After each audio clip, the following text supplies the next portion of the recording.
All right, hello everyone. This is Miss Fung. I hope you all are staying safe and staying healthy at home. This is section 7.3. So today we are talking about what are logarithms, how do we use them, and what are logarithmic functions. So a couple of funky words there. We often will just shorten that to log and log functions. Today for class, you are really going to want your TI-84 plus CE calculator handy. That's going to be really valuable for doing these problems. So let's just jump right in. Okay, I want us to start by thinking about, in general, how do we solve an equation like this? X squared is equal to 36. Well, maybe what we would do is take the square root of both sides. Taking the square root, because if we're trying to get just plain old x, not x squared, we need to do the inverse operation of squaring x, taking the square root. So we would find, of course, that x would be equal to positive or negative 6. That's the inverse operation. Taking the square root is the inverse operation of squaring x. So what about then an equation like this? 6 to the x power, to the power of x, is equal to 36. Well, there might be a couple ways perhaps we could think about this. Maybe one is, well, we could rewrite 36 so that it has the same base that we have on the left side of the equation. Remember, this part of our exponential expression is called the base, whereas, of course, this part is called the exponent. We're going to be recycling some of those terms here. So can we rewrite 36 so that it has a base of 6 and then some kind of exponent? Yeah, we could. We could say that this would be 6x is equal to 6 squared, because of course 36 is 6 squared. So when exponents have the same base, we're then able to say, all right, x must be equal to 2 in this case.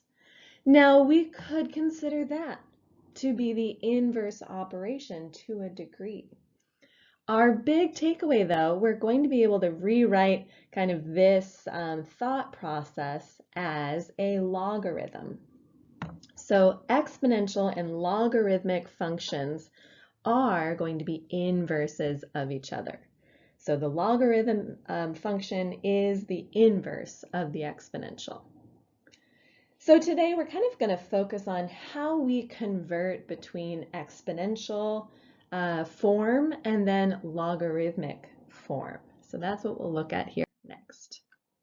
Okay, logarithms with base b. So this is like the definition of logarithmic functions. So this is certainly something I'd recommend you write down in your notes. So if necessary, pause. We do specify that x and b are positive. So our base b is positive. And we're saying that b can't be equal to 1. So we might just want to add that to our notes, that x and b are positive. And of course, b can't be equal to 1. So our definition of a logarithm with base b is written like this. The word log, or really the abbreviation log, with a little subscript b of x is equal to y. So I've kind of included the English translation of that. We read that as the logarithm of x with base b is equal to y. So we read this part just as the logarithm of x with base b. Notice the term base there. That's because this translates into our exponential form with b raised to the y power. So notice that in exponential form, b is the base of the exponent. Y is our actual exponent. What that expression is equal to is x. So we've got an example down below. We can write this form of an exponential equation, 3 to the y power equals 27. We can write that in logarithmic form as log of 27 with base b, or I might even reorder that, log base 3 of 27 is equal to y. And this really is the same kind of thinking as we showed in the example before. This is saying, okay, what can we raise 3 to so that it's equal to 27? 3 cubed is equal to 27. So we could rewrite our equation like this and say, okay, that means 3 must be equal to y.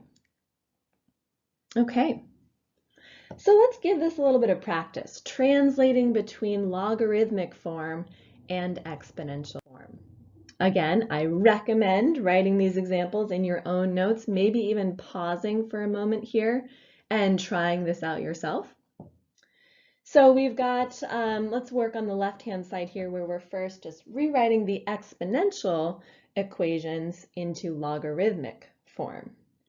So let's see, we are given 3 to the 4th is equal to 81. So that means our base is equal to 3. Remember, we're getting that base from our exponential expression on the left-hand side there. The exponent is 4. And the answer, like what this expression is equal to, I'm going to write it as the answer, that's equal to 81. So where do all those things go? Well, if we remember our kind of definition as we've got up above here, we need to take that base and write, okay, log to that base, log with base 3. So we put a little 3 right next to the word log, of 81, of the answer, is equal to our exponent, 4. Okay. Let's look at the other two here. 2 to the 5th is equal to 32. How do we write that in logarithmic form? Maybe pause, try it yourself. But same idea, we're going to identify the base, which is 2. So we'll be having log base 2 of the answer, so of 32, and parentheses are not super required there. I often put them, but maybe not always. Log base 2 of 32 is equal to our exponent, 5. Okay, the next one, our exponent is a fraction. Interesting. So let's see here, log base, what's our base of this exponential equation? 81. Log base 81 of the answer, 9, is equal to the exponent, 1/2. Okay, let's try that going the other way around, starting with logarithmic equations and translating or rewriting them as exponential. Okay, so we have log base 3 of 9 is equal to 2. So I'm just going to maybe circle here. This is our base. This is our exponent. And this is our answer. So that means I can rewrite this as the base, 3, raised to the exponent, 9, oops, 2, sorry, 2 is the exponent, is equal to the answer, which is 9. And that's definitely a true statement. Hopefully we can look at that and be like, yeah, that's absolutely true. Okay, now again, we've got fractions involved here. So let's take our base, 10, raise it to our exponent, -2, and say that's equal to the answer, 1/100. Now that is also true. Remember our rules of negative exponents. Another way of rewriting 10 to the -2nd power is 1/10 to the 2nd power. And of course, 10 to the 2nd power, or 10 squared, is 100. So 1/10 squared is 1/100. Okay, so how do we do this on our calculators? When we have nice expressions like this, calculators are not super necessary, but we will definitely be looking at expressions where calculators are necessary. So I'm going to explain how to utilize our calculators for these log expressions. So this is like an image of, again, the TI-84 plus CE buttons. If you've got a different calculator, you'll want to check out OneNote. Especially, I guess I'm going to be posting instructions for the TI-89, but if you have a different calculator than that, or if you're trying to get away with using your phone, I'm not sure that I would recommend that, but you'll probably just want to Google the instructions there. Okay, so for our TI-84 plus CE, the first thing we want to do is press the log button. So where do you find that log button? It's kind of right to the left of the 7 key. Okay, then we type our X and our B. So I've kind of got the expression written here in the translation. So our X, that's what we're taking the log of. The B is the base. So it's almost a different order. We read this as like log of X with base B. So we want to make sure we put a comma in between those two numbers, and you can find that comma button right above the 7. Okay, once we have that typed in, of course, we want to close the parentheses. And of course, I guess I didn't highlight this, but the parentheses close button is right above the 9. Then we press enter. We should all know where the enter key is. So why don't we give that a try? Let's do an example. So find your calculator. We're going to type the equation log base b of 7, or log of 7 with base b. That means on your calculator you should be typing log 7 comma 5, log 7 comma 5, and then pressing enter. What we should get is a decimal, long decimal. 1.20906, blah, blah, blah, blah, blah. I think there's more digits that display depending on your calculator settings. So if you didn't get that, and this is what you typed, talk to your teacher. Something's up. We can help figure that out, but in general, this is what we should be getting. Like I said, this is different on different calculators. So if you've got that TI-89, that's one that we're still familiar with, so we'll be posting directions. But for others, especially your phone, not recommended, you'll need to Google how to actually type that stuff in. Okay, let's practice. So I'm going to start here. We're evaluating logarithms here. We're solving these equations. I want to start by putting these into exponential form and then plugging them into our calculators. So that again means we're going to be practicing some of this translation work. So this time we're going from logs to exponentials. So let's see, for our first one, log base 3 of 243 is equal to x. Remember, what it's equal to is the exponent. So if we look down for all of these, x is the exponent. We're solving for the exponent. The little subscript number, the little small number here, that's our base. So that means I need to write this as 3 to the x power is equal to 243.